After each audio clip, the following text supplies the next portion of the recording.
This is an email from Michelle Boland Haney, whatever.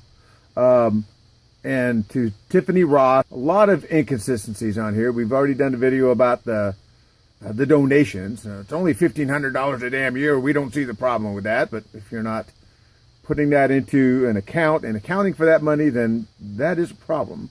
They say they've never varied by race. Excuse me, you've got a whole Hispanic section that is predominantly Hispanic. You've allowed Anglos into it at $300 a pop. Here it is. She claims, I cannot believe that no one actually sees that this is more a vote for or against flat. Flat's there to map and create a burial list. He's dragged people through the mud. He's representing of what incorporating Jones looks like, and the majority of the people hate the whole idea for that very reason. I think she hates it because, yeah. He approached people in the Hispanic section while they visit the dead and try to paint a negative picture of other Hispanic people that many of them have known for decades. It's craziness. No. I was there mapping the other day, and somebody was walking around the Anglo section. Well, here, let me show you the email that I sent Michelle. When I get a hold of these things, I try to head them off right off the bat. So here you can see Dale Flat with 2 T's. I sent it to Michelle. I actually copied Tiffany and Sansidra here. And the subject was, once again, you're mistaken. Michelle, just a short note, I received a call from Sansidra a few days back. It appears that you're under the impression that I've been disturbing visitors in the Hispanic section at the Jones Cemetery. Once again, you are mistaken. While cleaning and mapping the Anglo section, a couple entered the section and was looking for a grave. Turns out that this was an Austin firefighter I had worked with over 15 years ago by the name of Gino. He and his wife were looking for her grandparents, and they were in the Hispanic section. The 3 of us fanned out, and in no time we located several of her family members. As Robert, who runs the crematorium, was working, we waved to him. He most likely jumped to the conclusion that I was up to no good, laughing out loud. I, in fact, gave them Vera's contact information and encouraged them to contact Vera and provide their point of contact information. So, this is typical Michelle. Robert went back and said, oh my God, Dale's talking to people in the Hispanic section.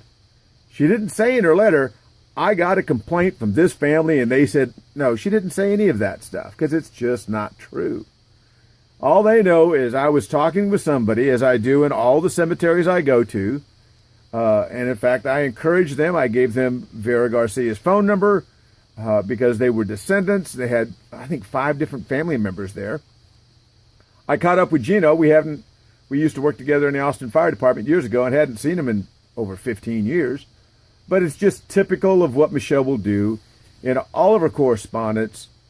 You want to talk about apples, and she talks about oranges. She can't do anything without trying to defame or lambaste somebody and trying to make it sound like I'm the devil incarnate.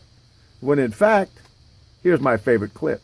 Now, Michelle, again, is the operations manager for Mission Funeral Home. She's meeting people for the first time. She bills herself as a professional. Listen to how she introduces herself. Step in now and introduce myself. So I am the devil. I am superior. I am the devil. I am superior. Sansidra is going to say, You're what? I'm the devil. I'm superior. I'm the crematory. And that's how you introduce yourself. I'm the devil. I'm superior. I'm the crematory. But the fact of the matter is, she's not.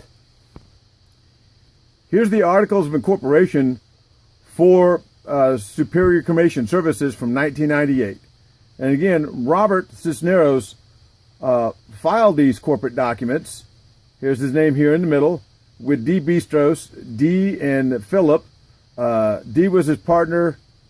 D basically sells out later on, and then Robert goes into business with Charles Valesinar, who is the president. Robert's the director, and Charles is now the agent over Superior Cremations. Here's the Texas Franchise Report right here. So Michelle's name is nowhere on this document. She is an employee. And again, here's the franchise tax documents. This is Mission Funeral Home, their address here.